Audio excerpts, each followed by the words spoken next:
Hujambo na karibu tena mtazamaji wa The World News katika kipindi hiki cha ulimwengu wa siasa. Mimi ni Adam Hussein na bado tupo katika bara la Afrika, lakini na kukumbusha tu huko Benin mnamo siku ya Jumapili ya Disemba 7 kulitokea jaribio la mapinduzi, lakini ni jaribio lililoshindwa, na sasa tunatazama sababu za kushindwa kwa mapinduzi huko Benin. Desemba 7 mwaka huu nchini Benin, kundi dogo la jeshi lililojiita Kamati ya Ujenzi Mpya lilitangaza katika televisheni ya taifa kuiangusha serikali ya Rais Patrice Talon. Wanajeshi hao waliongozwa na Luteni Kanali Pasco Tigre ambaye alitajwa kuwa angekuwa rais. Walishambulia makazi ya rais kuanzia majira ya asubuhi, ambapo baadaye majira ya saa 7 mchana walikuja kutangaza kuiangusha serikali ya Rais Talon. Kundi hili baadaye lilielezwa kwamba liliweza kuwatimua hadi wafanyakazi katika makazi ya rais na wakahisi wamefanikiwa, na hii ndio sababu ya kutangaza kuipindua serikali. Lakini tutazame ni nini sababu ya kuipindua serikali ya Patrice Talon. Rais Talon hadi sasa ana muda mchache wa kusalia madarakani, ambapo ni hadi mwezi Aprili mwaka 2026, miezi michache iliyosalia kufanyika uchaguzi mkuu wa kidemokrasia nchini humo. Talon ambaye anatajwa kuwa na misimamo mikali, ambaye amewapuuza wapinzani, anadaiwa kuwa alitaka kurejea tena madarakani baada ya mchakato wa mabadiliko ya katiba kutoka utawala wa miaka 5 kwa mhula mmoja hadi miaka 7. Hii imetajwa kuwa ni sababu kuu ya kutaka kupindua serikali ya Rais Talon. Benin, taifa linaloongoza kwa uzalishaji wa pamba katika bara la Afrika, limekumbwa na umasikini mkubwa, na hivyo hii imechochea zaidi kiasi cha wanajeshi kufanya uasi wa kutaka kuipindua serikali ya nchi hiyo. Sasa tuelekee moja kwa moja katika sababu ambazo zimepelekea kushindwa kwa jaribio hili la mapinduzi. Sababu zimetajwa ni nyingi, lakini sababu ya kwanza ambayo imeelezwa ni kwamba kulikuwa na kundi dogo la askari. Ingawa idadi yake haikufahamika, lakini inadaiwa kwamba askari waliotaka kumpindua Rais Talon walikuwa ni wachache mno. Walijitosa kutaka kuiangusha serikali na walikosa ushirikiano, na hivyo jeshi lililokuwa na utii kwa serikali ya Talon lilipambana kuiokoa serikali. Wanajeshi hawa wanadaiwa kwamba walitumia nguvu kubwa katika kufanya mashambulizi katika makazi ya rais, lakini hawakuwa na ushirikiano mkubwa.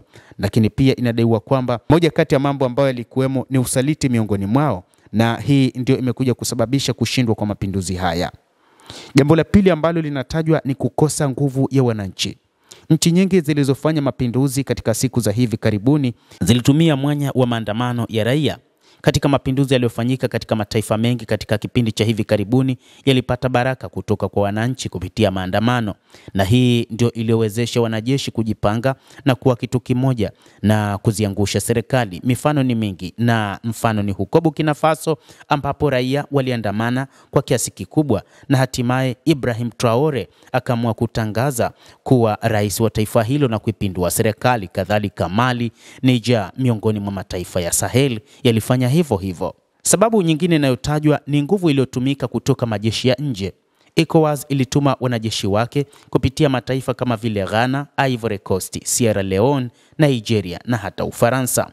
Mataifa haya yalipata hofu kwamba kufanikiwa kwa jaribio hili huenda kungechochea katika mataifa yao, ikizingatiwa tayari eneo la ECOWAS limekumbwa na majaribio ya mapinduzi. Mfano ni kama kule Niger, Mali na Burkina Faso yalifanya mapinduzi kwa kufuatana na ni kwa muda mfupi, na hivyo mataifa haya yalihisi kwamba endapo yataiacha Benin ingie katika mapinduzi, ni wazi hata katika mataifa yao huenda yakaingia mapinduzi, na hivyo serikali za nchi hizo zikaamua kupeleka wanajeshi katika maeneo hayo.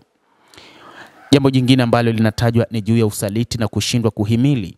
Kundi hili dogo linadaiwa kusalitiana katika kutekeleza misheni hii, na hata sasa wanajeshi 13 wapo chini ya ulinzi na wengine hawajulikani walipo. Lakini kwa mujibu wa waziri wa mambo ya ndani, serikali kupitia jeshi lake wanaendelea kuwasaka na watawafungulia kesi za uhaini.